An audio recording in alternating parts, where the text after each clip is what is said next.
lower goes after the first price.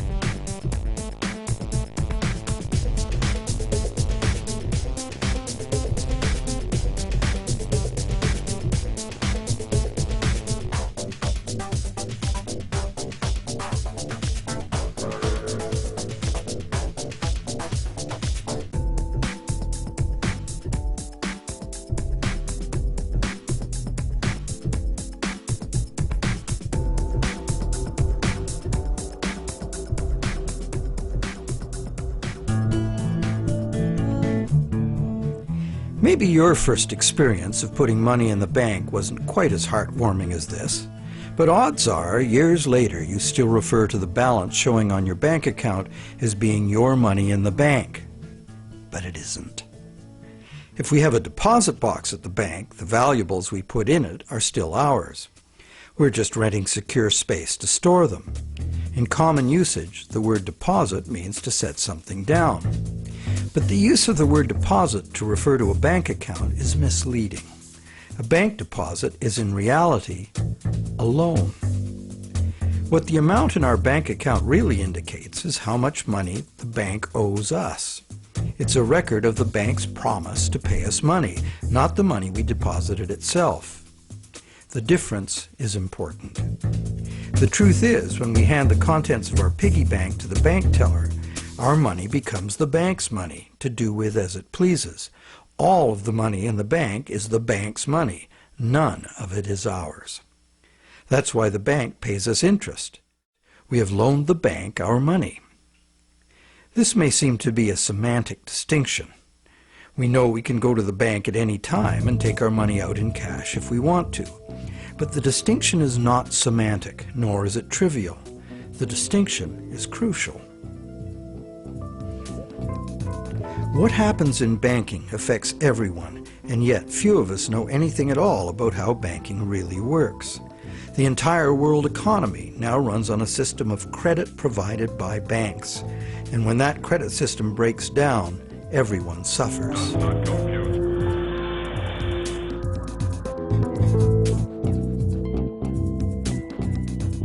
To make things worse, the explanations for these breakdowns offered by the experts never look at the root cause, namely, that other than cash and coins, which make up just 1 to 5% of money in circulation, all the money in existence today was created as the principal of a bank loan, with the banks requiring principal plus interest as so-called repayment.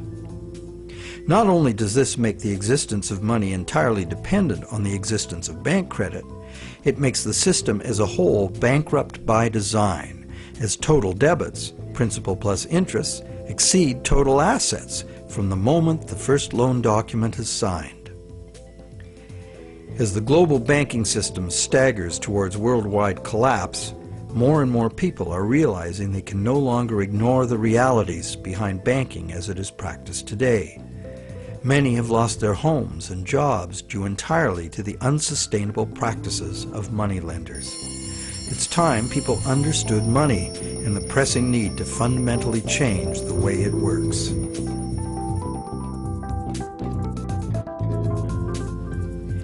Clarifying what the words used in banking really mean is the first step. Now that we know that a deposit is, in truth, a loan to a bank, the next question is, what is a loan that we take out from a bank? When we sign for a loan, we give the bank a pledge to pay the amount of the loan plus interest. In return, the bank credits our account in the same amount as this so-called loan. While we speak of the bank as having put the loan money into our account, in reality, the only thing the bank puts into our account is its promise to pay the money. What has actually happened is an exchange of promises. Neither party has delivered anything to the other except matching pledges of debt. So who is the borrower and who is the lender? The terms loan, lender, and borrower are all misleading. The truth is that the two parties have traded promises to pay and in the process created something called bank credit or checkbook money that can be legally spent as money. Bank credit can be spent because we, in our innocence, notice that each time we deposit into our account, it increases our balance by the same amount. In fact, unless we put something in, our account will be empty. Thus, it's a natural assumption that money in an account is money someone put in. The account is a promise to pay, not the money itself. In fact, a promise always indicates the absence of the item promised.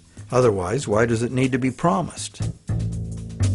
Now, because all bank accounts are just promises to pay, the bank and the borrower can simply exchange promises and, in the flash of a few keystrokes, a positive balance appears in the borrower's bank account without anyone putting existing money in. Now you know the real source of what we call a bank loan.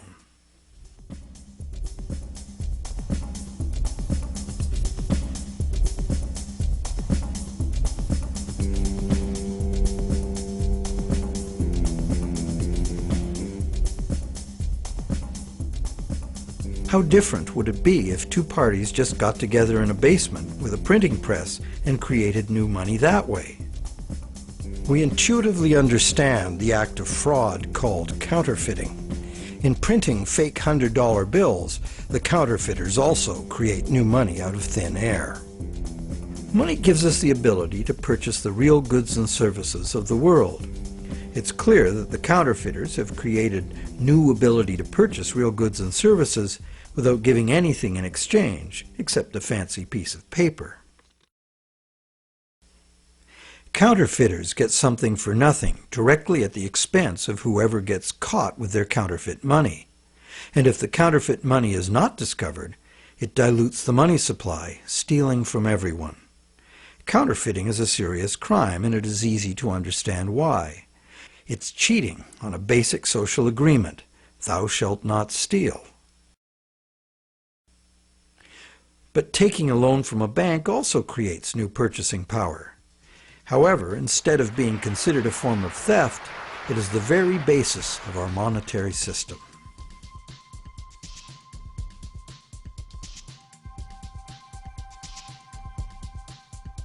How did one form of creating money out of thin air become a crime and the other become standard business practice and the source of almost all our money? For this is what has happened. To understand how, we need to look at the history of the laws governing commerce. But before that, we need to understand the logic of the loan process itself.